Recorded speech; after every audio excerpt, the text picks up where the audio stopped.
zvose zvofumurwa kwaonekwa kunzi muspeech yakanga iripo ichitaurwa yesterday pama-independence celebrations kwaonekwa kunzi Daniel Ugaro pane mashoko anobuda achitaura anyatsokuonekwa kunzi mashoko emanyepo akuti kune zvinhu zviri paground nezvinhu zviri kukopewa zvavari kuya vachitaura in front of the citizens. Sana pana mashoko ari kuda nyogwa panapa ari kutifadzai mairi achiprovide also evidence yemashoko ari kutaura anoti subscribe like on the bell icon.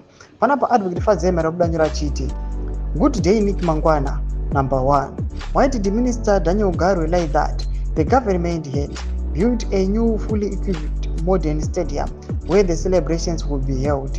Number 2, why did the minister Daniel Ugaro lie that the works would meet the highest standards? Number 3, how much money was spent on building the stadium? Who was contracted to build the stadium? Who installed those bucket seats that sank in the mud and could not be used? Was there a public tender?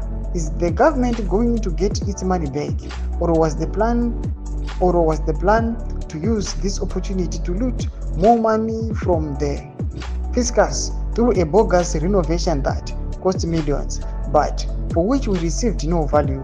That is what happened with the Gwanda solar project, where Wycliffe Chivayo was paid millions to build a shack.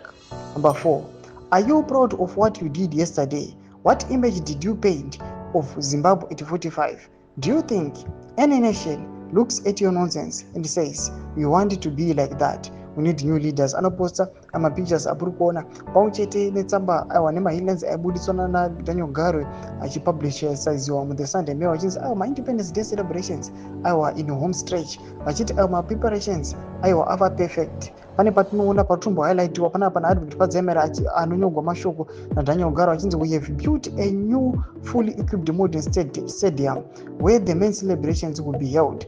But yesterday vanhu zvavakaona makudunguno maudzamoyo kunyatsokuona kuti kwatiri kuenda kunenge hapana. Tudze mafunguro enyu muri kudii pamusoro pechitiko ichi kuenda comment section medu. Tudze mafunguro enyu, subscribe or like, turn on the bell icon.